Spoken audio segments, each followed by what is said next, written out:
A o ongol whaatu tuanga Katoliko po le Katesimo mo alom Fanau po sa vali malam lama. Whaatalo whaatu ili pa ia mawalunga malmamalo Samoa malipule anga whaakipik po Samoa pia. Ipa anga o le au whaafofonga o loo mai moa ina le ni po kalame. O le vainga lua le nei se whaapoponga ili po kalame o le Kapite po le Katesimo o loo whaanga solo pea mataita ia se vainga moa mua. A o onga moa so lua vai aso taitasi e le afionga ia pātele Ioani ono mo le lau tele o le au ainga o le atua le e kalesia. Ma ua manatu ai se whaapoponga mo le nei lava por kalame o le Kapite mo alom Fanau. O se whaatou whala inga na mai le taitai le afionga i le ake pikpo le puleanga wha ake pikpo Samoa pia ia mo sese vito lio tui whata ua whapitoa mo alom Fanau. Ia whaalotoina o ongal whaatua tuanga mo le whanawiti al puleanga po le sa valin malamlama o le taulongolongo i tūpua i le whaatua tua o le malamlama i mauwaa i lo whaatua tuanga. O lea le tāua peo le langlongosua mai le ofisa al puleanga i le ngaluenga whaatala lea le kalesia e ala i whaasalango al TV upumana le Divine Word TV4 whapele i tūlau i lunga o le Facebook ma le YouTube. O mta upu a mata ia o ongol whaatuatuanga mo le ni vai tau whaaiu taua o ongol le ni tausanga wa amata ina i mta upu whaamalam na maino sakala meta. O se whaamanatu i lo tātou tiu te bala uina mai le atua na mai lo tātou papatisonga. O le ioe tō mana tu matulai. O le moni, o ni wha o safianga i le mawhai o na tolo poina le poloa inga i a tātou o atu e whaino umamaso. O se po kalame po o onga mo le Fanau o lo ta o tuai lo tato wa lofa fa maoni le atua tasi tolu pa ia ma fa mata ai alom Fanau e fifia i le upo le li mai le vanglia mata i ta upu luas fulvalu fa upu luas fuluiva ma le luas fulu e fa pea o le nei i o to o atu e whaino umalava masoo ma papatiso atu i a te ilatou i le suafo le tama ma le atali ma le anganga pa ia. I o to wao atu i a te ilatou i a tausi i mea uma na o whai atua i a te o tou. Whauta foi o te i a te o tou i aso malava i o lava i le ngata anga o le larolangi.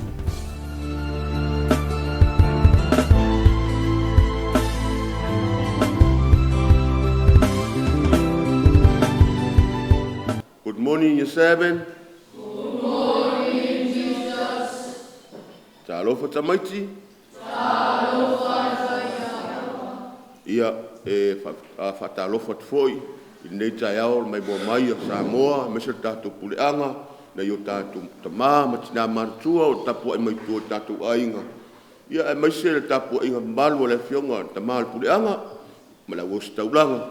Ia ngata fo ilea lo fianga ye fo i lo sengo tia kono mo tu faltua ia mo la tu wasu ma fo wasu la tu fa funga ia mai se fo i sunga i fa fianga mo la tu faltua ia mai se la ba lo tatu puanga ia mai se sa mo a to lo fa penao na mai mo mai ia mai se tatu pokala me fa wa be ona ile tatu Katesime ia ole fa matata ina lea e tu sai male mala mala mo Fanau i le Kapite le kalesia ai mai se sakala meta fitu o tatu e kalesia, ia tatu a mata fo i le atua nei tai au, i le suafa le tama, le alo, nganga pa ia tatu tutu lai, uspatasi tatu pese le nganga pa ia.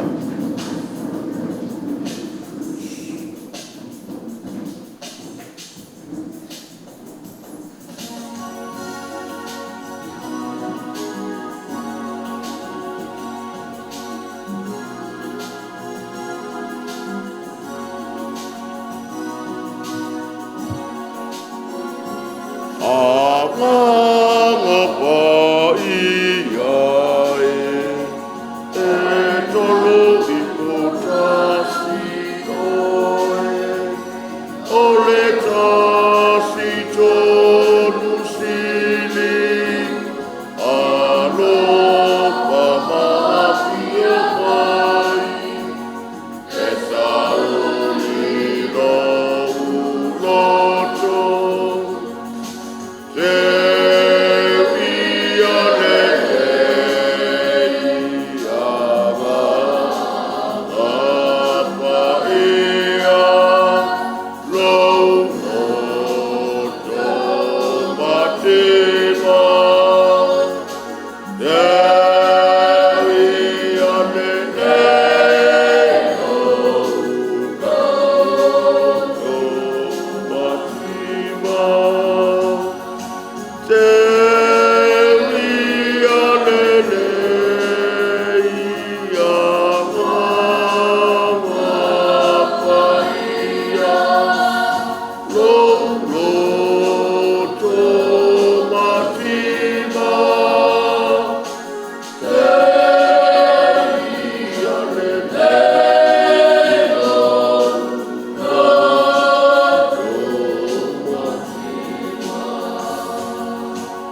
talo fatasi i le talo le nganga pa i o le atua ia whapena o msoso ani mailo na nganga wha amala malama ia i tātou matau puuma ia mese fo tātou au tū o le a tātou tano ina leita iau a nganga pa i ai mai e whātukuroto ona matutu ia i le api o lo rofa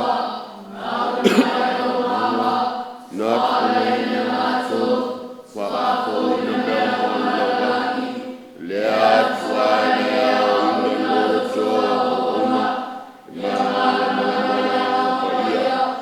ia e lofa mai a te mato si o mato maua spoto mai le la lava nganga mai ki la soto mai ona o Yesu Keristo lo mato wani amen tatu te le whaangaloina fo i le pautua talo o lo tatu tina pa i o Maria si o lofa Maria tumoa e kasia Manuia o e fine o ma Manuia o Yesu le puolo wa Maria pa ia e tina o le pua ia e kasia mato Iona po le Sangato maselino no tātou sulfanga Viso e mātou te ifo whaptaiatu ia te oe Ina suaka tama le alo ma le nganga pa ia Stato patpati mo le atua neita e au Le alofa leo le atua ua taitai mai ai so to soifua mo so mātou wola i le neita e au ia le fula tātou amatalia fu le tātou kapite masani ia whapena o na tātou tatanoa fo i mo Fanau pe ona ele ranga o lo mta upu nei mai se fo i o sakalameta ia o lo fua lava le talanoa ma le whaamamna maina i a wala whaingofie o ni upu whaingofie ina ia whaingofie o na malama alo ma Fanau e ala i le onga le tātou e kālesia kātoriko ia ai tātou te se el au tūpe na ieiru mua o na tātou toi fo i ai tua se i toe whaamanino malama i tātou po o tō malama i le sakalameta lena taranoa ina le vaiaso lea ia mora silifia fo i tātou o le ia 7 and 8 ia 7-7 i o lātou leo le a tau aveina le tātou mta upu nei aso ia ai si tātou toi fo i ai tua le ke mosio o le a tonu a le afu le mafuanga ia po se whaanau ngauta inga o Yesu na rai lava o nau ina ia whaatu sakalameta nei o le ke mosio o le whaamalo longa o tangata po le whauunga foi o tangata umamai o tarioti i lātou umamai tingaina ia whaina si mai se limo sesio tātou so malama e loa iwa e malama o le asa whaamoemoenga o Yesu la leina ta ua le sakalameta o le whaamalo longa ia tūrunga Yesu Ina e su mai ese i ta ua tui lau wari i e lau tatu. O le alfa moe o Yesu na whaatua ne sakalameta. Ina ia sa o tangata mari un maro lang. Ma ne ia patipati tātou. E kasi ese malana tatu. Le wha mai a Yese ina ia le wha moemoenga ma le wha anau na inga o Yesu. Ina ia sao i tātou i le malo lea. Lea lau manino le wala lea. A lea fai marisi mea. Wha amaro loa i le tino male. Ma le anganga tangata ma. Lea fai toi ngā mai le. Wha amaro tangata ua mai le furu pele. Kini. Lea mea kakari kakau whakari kari. Lea le tau lau i tangata ua. O tangata ua tali o ti po lea mali. lea mali ua ma se paki sao tangaka ua kakarikari ua tingaina ai le ko nga mai fonga le furu le ai le fa ka manga o mai le tala no le fa malunga le o ila jo ua fa tali o matua tingaina o le au ngaston fit i o le mata fa yulina tato o le longo o le fa au ine te i wa tupu ani se pe fe i ngase ia awa uma ona fa e ia te ia sakala meta le o le ekene mosio po le sakala meta o le fa malo ia lau tato i loa fa malo lo tino mo le nganga a le fa moe lava ia saufa nga le tangata i le malo lea tua ia le ala ia ka ko sakala meta le la ka ka mo e te ia nei mai fatasi mai vakasa sakala meta ia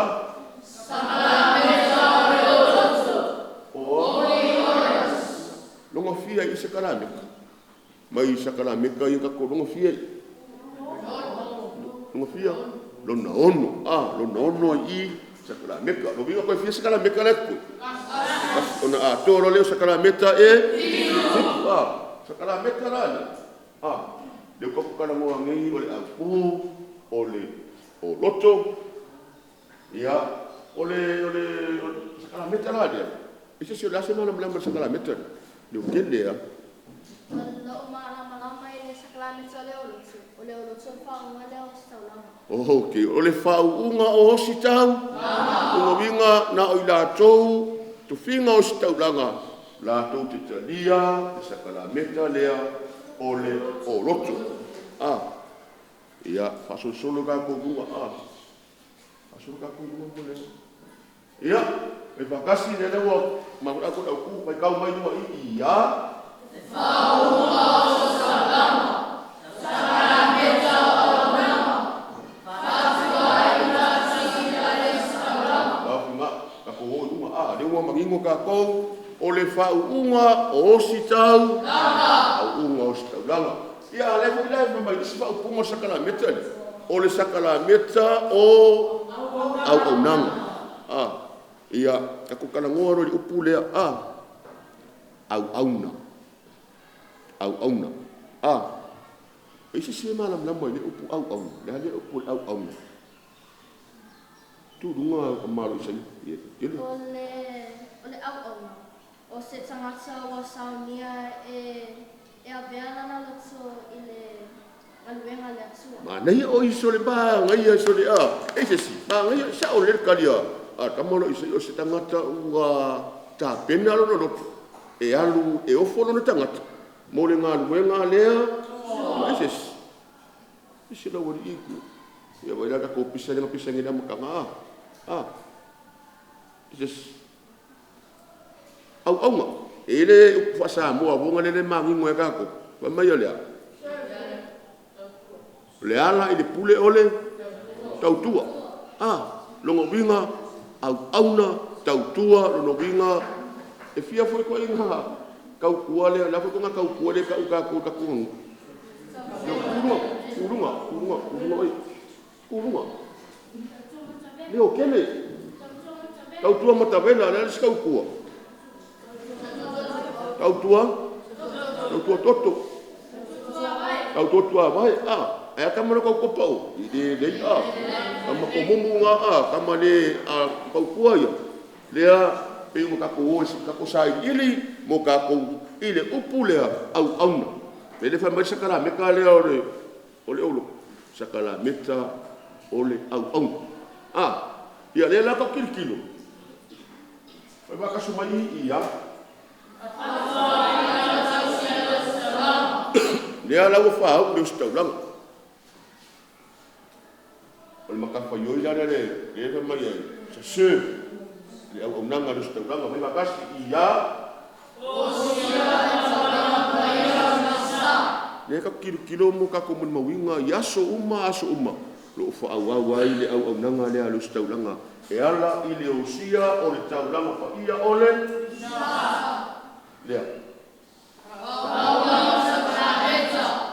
ele mata sempre nga fa ki ngosa kana meka nga oi o fa se o staulanga e piko po ole au nanga le ole tautua le ina ua au ma ia talia sakarameta ole o loto.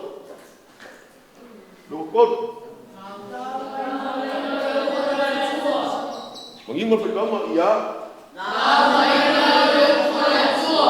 Le ngaka i le osia le kaulanga pa ia le misa whaauinga sakarameka malaunga mafola le upu a lea le pua. Ia au wena kakiki. Fe me whaavai mai ei lea kofi. Fe me whaavai mai ei lea kofi. Leo kele isa? Na whaavai mai le sakarameta i le ole o loto. I le po le asopa ia. Le ana mulumulu ina ai e Yesu ia vai o ana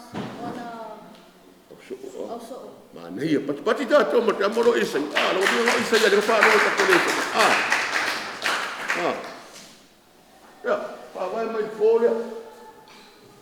Ka ia ka suanga Yesu ale foi ko ia pia mai nga. Le au nganga le Yesu nga fai. Olea. Mulu vai. Mulu vai o longa au so. Sa sebe. Ku ulonga mamalu o ia o le alo le kua ai sau le alo e whaakingo langa au nanga. Le ala mangingo i kako, le mafu anga le. E le nga whai ngoa, sakala meka le o loko, o le sakala meka o le au nanga. Mai alea Yesu u whaaku, whaawau le anga o poskolo, e ake minge, le u whaawau le au osi tau. E ala i le talia ina sakala meka lea, o le o loto, o le hori oras. Ya e mesiko ika kumaka fofokako ka mai kingai. O kupulanga kalbou, mo le lumangai. Nisi o koe o sa ili. Iko finga ke ka au le kalesia. Ave o ko mo skaulanga. Ya le o ko kikilo ile patu au ale skaulanga. Serve the people of God. Ela ile pau ne pea ka kikilo foi le ka ko misa. Lai fa kingo nganga benga le staulanga. Vaya so uma e mese i ka ko ka fido. Lia fa wo i perna benga le ale staulanga. O le susia o le taulanga pa ia o le misa fa wina o le sakramento fa ka mu ingo sakramento. Ya le wo mangingo ka ko mai tamakanga mai sakramento e ko lu fo ngalo sakramento le ka o sakramento nga. Le o kele oi. Falfalenga po le Sacrament of initiation. Ya. Leala. Aku ikilo me fa'o mai. Ia male la mai nga ole upo le kua yaso uma. Bamra, e mo lo fai ka o kia kongole le vangilia, la kuroa, le skaulanga, o la fola, mala uma, le upo lea. Pua. Ia, a mera le ko mahimo, le mea fa vai, fa kuma ia. Fingo skaulanga o ka suama muli ya mai so nga benga o nanga Yesu nga whaakingo o le murumurunga wai o longa au ya si lago ka ku nga mole ya le mai le o whaau e le usta whaapea ma le o sia o taulanga pa i o le misa whaatasi mani whaataruinga sa karameta o le lau o le atua ya le lau kako ki mai lalo i me vaenga lea o le langa masangi kako karkarangoa mo kako sasoa ia kako karangoa sao kanka o le akapenga le sakarameka o le loto kanka o le ahalu e urufale le kofinga e kau vakasi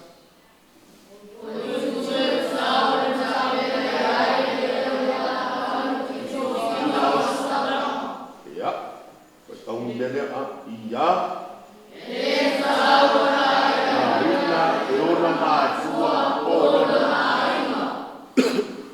ai mai na pele la salu sa ili ko finga po le e uru fale ko finga le fa pela mai fa pela ele ko ise pe auro ka mamo lo ki de ai ile kulanga le mai ele ko fa la bela be idato usalo ko e ke an ke sa ili ko finga ai ora ke va peka nga o ko fino ile ko pule de ai ile sa orga ile ko fa la bela ila to o te o ko finga ko ma fa ko me lo ai so o ma fa singonga ma ko ai ngana so o de ai ile ko fa la bela me ya ke o be a esa ui ko le a e fale ile kam fa ko finga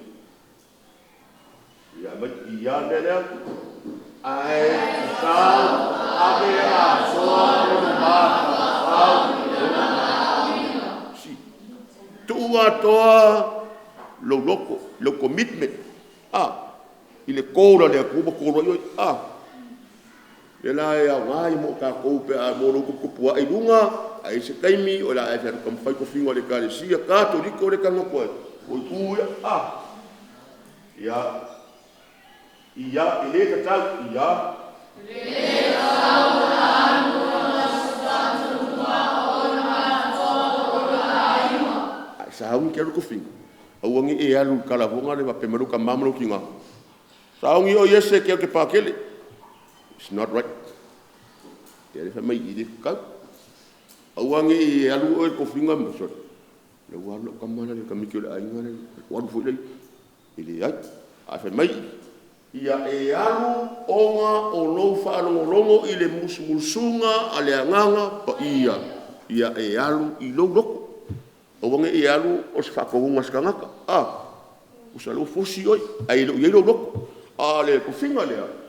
Opena koa kia ilo ainga li me uma pa ngolo ma fofau mo loko mo lea ilana ngaduenga ole kora le kuia pe ka kilo ya sko mo apula mo ili fa pe ngora ure ko ka diso si kan mo na wanga le kai mi ai kora le kuwa le ka tau ona ose fa tonu do vinga lo me ka mau ke ini sao nanga le wala ora le ka fu mau vakas ini sao sao le melea ora au ka ko me au ka ko do fa longo ile musunga ale nganga pa matu ato ya lo mafau tino ya la fa mangingo le para Be lenga fa kuma winga le au nanga Yesu peng fa leng fa vai me pole le fa au me timing e ale ngaduenga pa uskaulanga la ko ka dia sakala mika le ka o loto ya ngora foi tawina ma le tusi Yohane ta pusu tolu foi pu fa si o ku foi pu lima ona tule o ia ilunga au foi le tal suanga tu ese no of o tango foi o ia ile so loio fustia te ia ona lingi le ia o le vai ile ipu e murmuru ai o murmuru vai on so ma so loio ai le solo mai ia fusia ya esse dale de vangale ko pumi kong dale ngano na Yesu le se ya ka ora vai me so Soli prepara awa alu Yesu o se fa ka inga le fa Yesu inga ia fa au pea molonga au so do vinga ele sa pinga fa vai o fo fa ka ko fa vai se kala me ka le ai e fa vai mai kong Yesu au nga Yesu ila ka suanga ya mai se o langa au nanga le fa kingo ai ile la po mulu vai inga ia fa au pea lo au so pio Yesu le langa fa o au so ma te mingai o lo fa au e au skauranga la po ua fa ka binga sakala meka le ka sakala meta ole o ya la ka ko aku mo fa tino ya ngoi duma ko pepa ngoi duma ko pepa ku si ko grup ya sia ko kali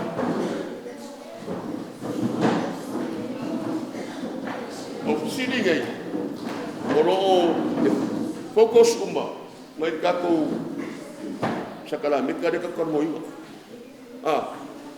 wakula si ngalima minguke ya ke mabo pangisi fa ko kali fa mai pasini mo o ani awala tatu sa ai ili ai to finga ostaulanga fa apea maisi to finga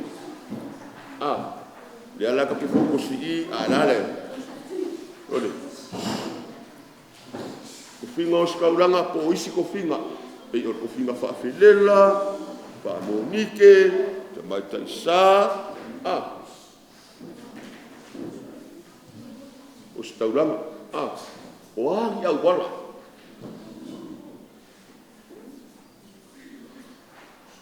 Oa ia wala. Kele ia wala. Lua, o le ase ka ua o lo wanu e tali lo wala wina. O le ase ka ua. Le ase ka ua. Kia le kali le kora le kuia. Kia le kuki.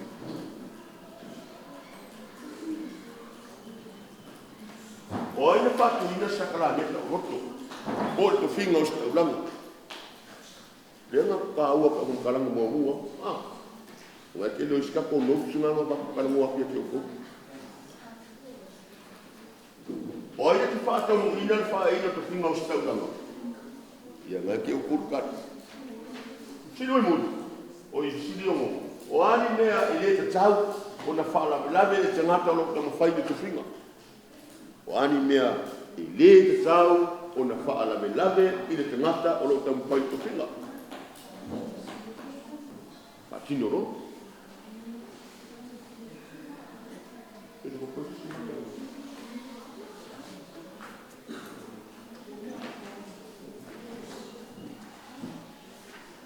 le o pe pa muna ma e uma o mi o o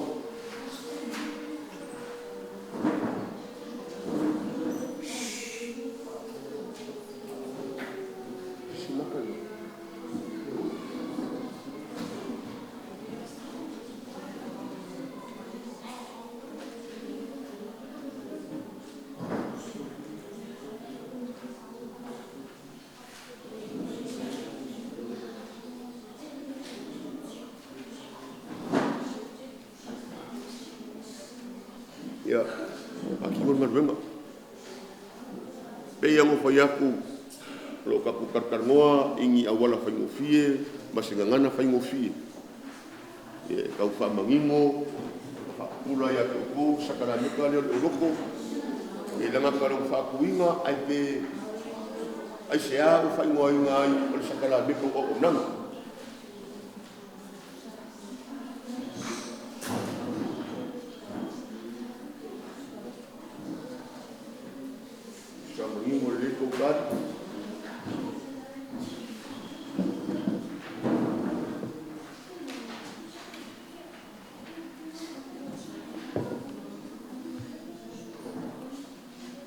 mai fai ke ua mai ua o mai le sikani le si se ai le sikuru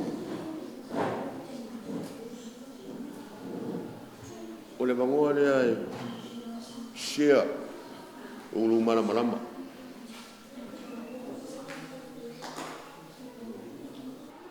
taimi nei wala watu le suma taitai ku momua ma le grupu mai mai au e songo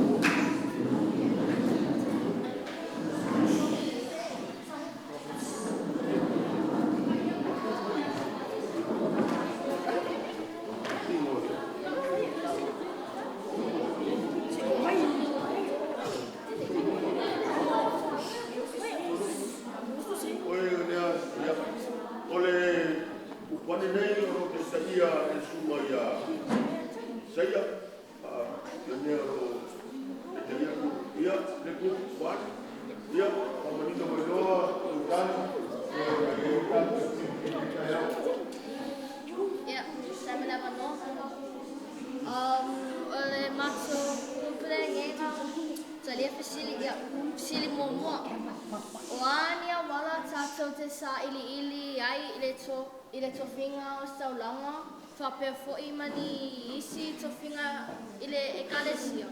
Wa olo malam lam. Ya et tawana tato nofo matiba, nofo taupo, male nofo stai. Maya tato falong longo ile musunga ale atua. Ya silongo lua ole asta wa olo walu et salilo bala awina. Ya, o taua talia ina o lo bala awina. Ina ia tato sawa i malo o langi, ko le malo la tua. Ya, silon solu, o antiu te fatino ina e lo saula. Ya. Oni tiu te fatino ina e lo saula. O ia whauina ia sakalameta I tangata. Ma o ia e o sia le tauranga pa ia misa. O le silonga wha, o ai sa whaatuina le nei sakalameta le o lotu. O Yesu na ia whaatuina le sakalameta le o lotu. I le pō o le astofu pa ia. Lea na ia mulumulu ia vai o na usoo. O le sililonga lima o ai na te whaeina le sakalameta lea I le sitangata. O lo malama o le aki e pikupo o tangata na o ia lava e mawhai ana whaeina le sakalameta lea. Ma le fisili muli. O ani mea e le tau o na whaalavelave I le tangata o lo o tau mawhai I le tofinga. Wow. E le tau o na whaalavelave ia le ainga o le tofinga.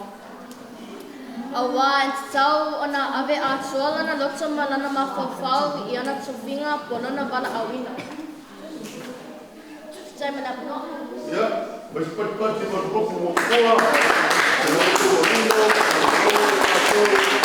Kami na tole sa paso ya alesa tawuna ko la tuta. Ya, sai da mo na. Ma, ka ko o le ko.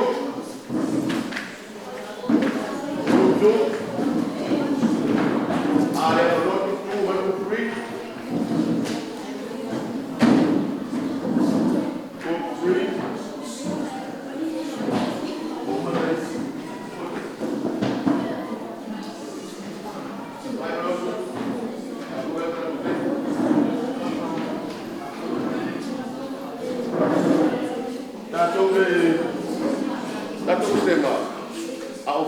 Solo pure, famole pure.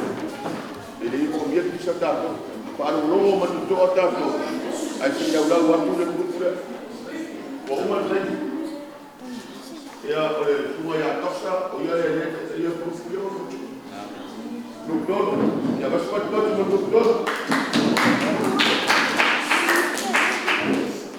Ya. Kalau falava ile o ia malo tatu leanga o doksa o lela taitaina le free le yaso tatu le sona o le ngaluenga fatu ia lai tia sili a pausme ia fa paingo fie mo alum Fanau tatu leanga mai sira tatu snu sili mo ania wala tatu tai li ai le tofinga staulanga pa pea Malisi tofinga le Katesimo matou tatu ia te tau na tātou I loa le tā ua o le tofinga. Ma ia malama I le tā ua o le ualu I le tofinga. O le tofinga, e tele lava o le e peo le upu whakirtani o commit. Ia te tau lau na tātou I loa le tā ua, ma I loa le pe aisea, e te tau na tātou talia ai le pe tātou te o le tofinga. Sili lona lua, au lana tari. Ona ai o sino na lue whapea. O le as tā ua o lau walu e tali le walau lau walau rina. O le tali. Ona ai ngā luenga tā ua le atua mo oe whapea ona nu. Ina ia ola le rotu whatuatua. O le tali o sili non tō. E osi le taulanga pa ia o le nu o le atua. Ma leo le lafu mamo le atua. O le tali o le sili nona wha. Na wha waina Yesu I le pola stofu pa ia. O le tali suanga muli a Yesu mauna usou. Peon sa ua I le sunga pa ia onga. Alon sili mulmu. O ani mea ele te taun whala velawe tangata o lo tau mawhai ele tofinga. O lona tari, ele te taun aia ina lo a inga, aia tua tualo lotu ma lo makau pau ele tua. Ele te taun aia ina o makio a inga, ona e whala velawe me ngaluenga, ina nei whale tonu ngaluenga le tua, malana tala le lei. ia whakatai lava mo le noa. Ia, mas whakapata nā mo le.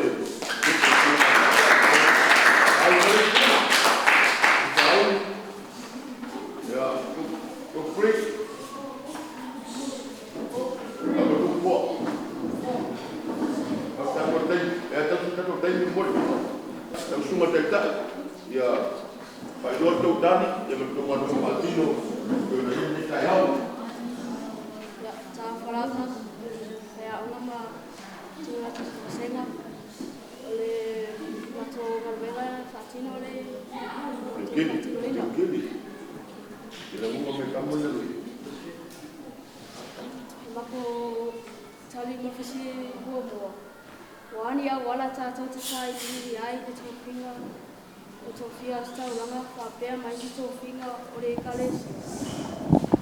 Mato tali le ia musu mai rea ngama ka ia i o mato ina ia e tā pena ai o re tō whinga o stauranga.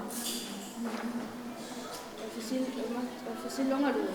O le asa tā ua o lo walu e tali o wala au.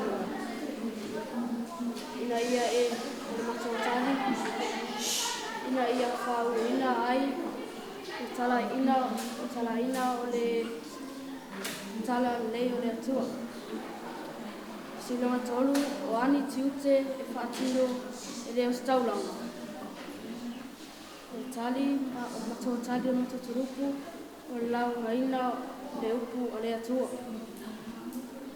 O tala ina le tala lei. Na whafoa. O ani whatua ina. O aina whatu ina le saparamita o roto o to whinga o stauranga.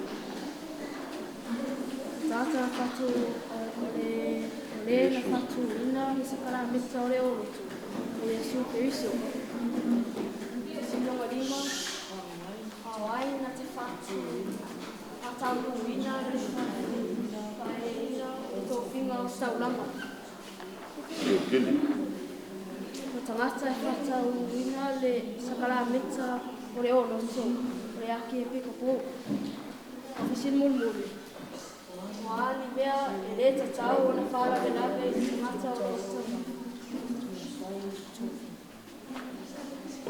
Aua ne i whala venawe o ngā tua e le tawhinga ua e au na ai. Vai a mea ai o roto atu o le tawhinga. Ia whakatai ma kurupa.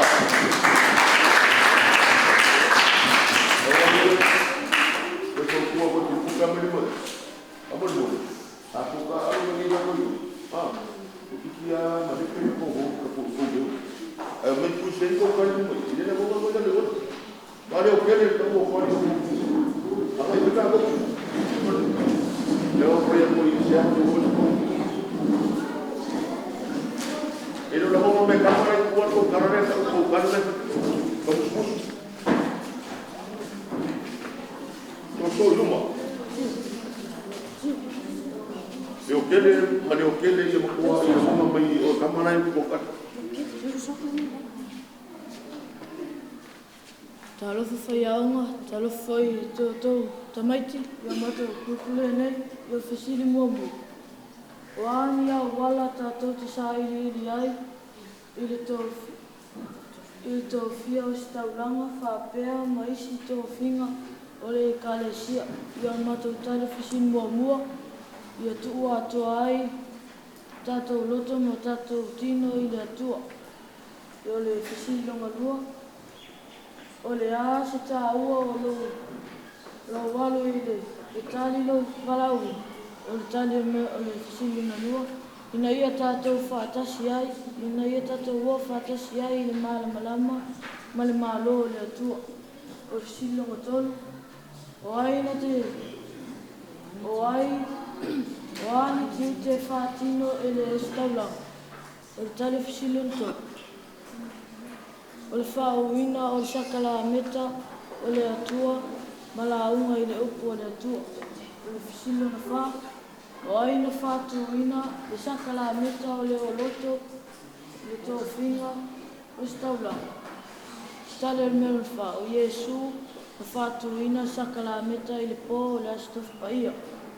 Le Silonga lima. Silonga lima. Oi na whaataunu ina. Le whaeina o le tōwhinga o staulang. O Yesu na whaeina o tōwhinga o le staulanga. Ma le fsini munumuru. Wani mea e le te tau na whala lave i le tangata o loo tau mawhai i le tōwhinga. O tali me muli e le te tau o na whala lave ai lo wa inga i lo mawhauwhau ai tu wa toa lo loto i lau tōwhinga. Whaftai.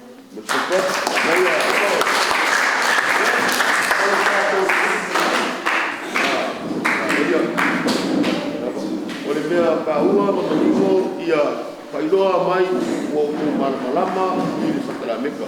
Isi, atu kitu, sōnu manfatu o le kitu. Mai ki kore ka mo mea kira.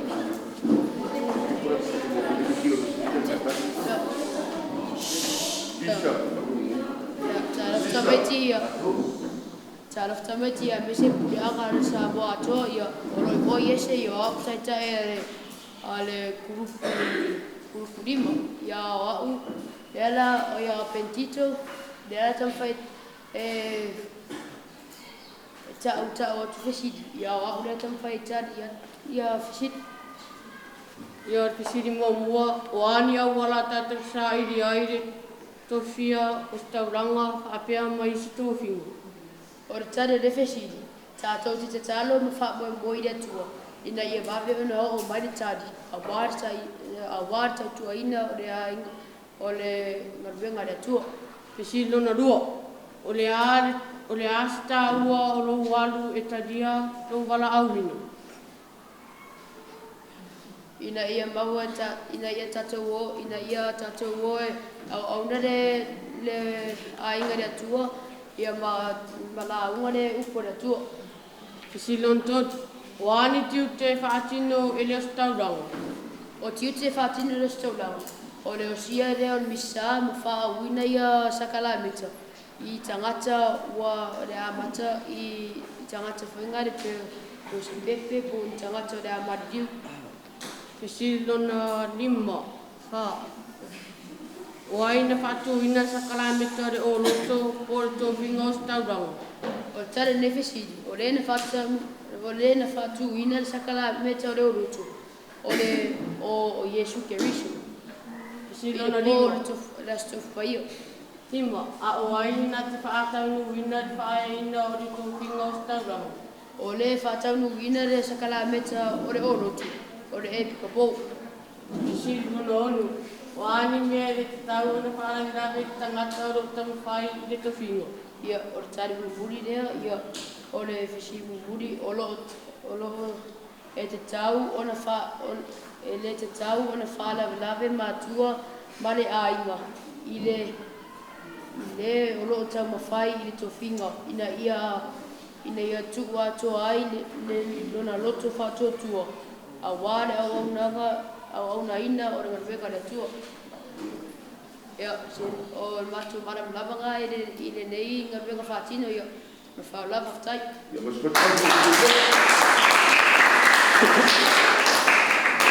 Ia nawa tai te to Fanau, mas foi le grupo taitasi, ma na ia to tadi.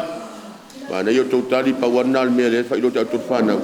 Ole e deu la tita to te me presente ka ko kali mo apenga nga ma nga ia fam tai le grupo le na mat nei le o malama ka ko ile sakara meka ole o loto malona fa na no ta inga ia malona ta ua I sakara meta I lo tato langa ke visiano ia no winga ia atono le inisio tato a matua ole a fina ngalo to matua ia ole am pena ona Ufale matalia ne sakala meta e ala I tofinga ia mas tofinga I taulanga ia mas foi tofinga pelela yo au ga no ko tau pou e tamai te sa ia ma tofinga tatu e kalesia ia e la mo no vala au mo no pe tatu e kalesia I tofinga o le kalesia ia le ala manino mo mala tatu i le sakalameta ole o whaauina lea o staulanga ia mani awala sa ili ele tupinga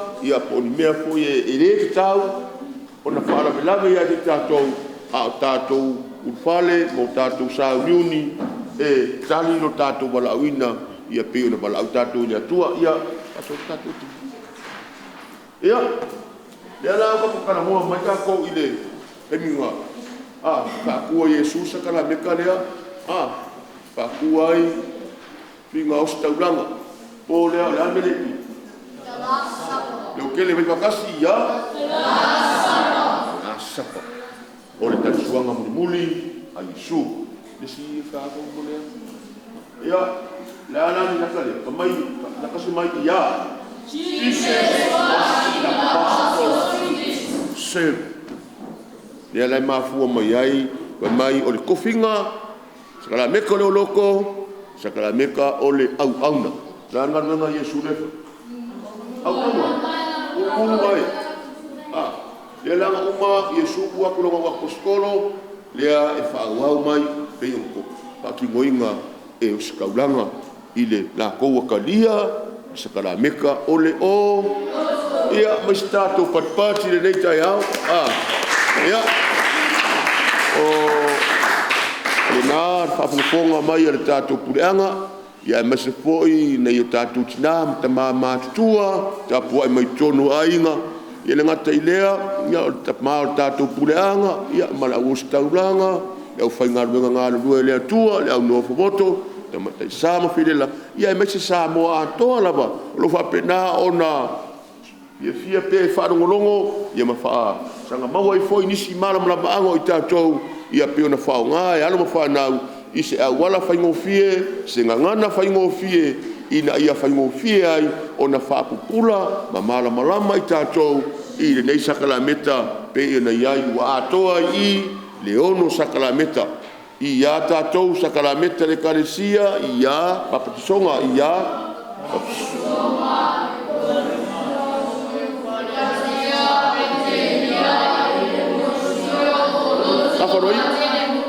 le ulanga ko loko le ka ko ngai ya male ma tele mo male ma fia sakalameta ia termine ia ole vai u tato ne tato pokalame ne taiao ia tape dai ne tato talo ia va penale ona vai u ile tato pokalame pol tato le sona ne taiao le tua lo ma to tamai ma tu te faftai nei taiao ila usoso ani mai ia matou e mese le Fanau o taumawhai i latou e whaamalama ia e mese fo i whanganaina i latou i le tāu o sakalameta i le aonga le tātou le ekalesia katoliko ia whapena o na whapula pea whao pea le malamalama e ala i sakalameta taitasi ia matou te tatalo le ia lo whangia le nei aso i fufuanga whai o lobo atunu lau puleanga ia mese o matou taitotasi ia le whangaroina foi ia le aso mafau fau sengo tia kono mo latu fatua ia mese foi matu talo foi mo tamar puleanga ia mese la ustaulanga ia mai latu malava wo foi na latu wola ia mo ngalu nga le tua ia mese sa moa mo na taitai ia le ngata foi lea ia tapua inga na yo tatu mo tausi mai tatu ainga ia le matu talo lea ia fatasi lava mal talo tina pa ia Maria si o lo fole sina ia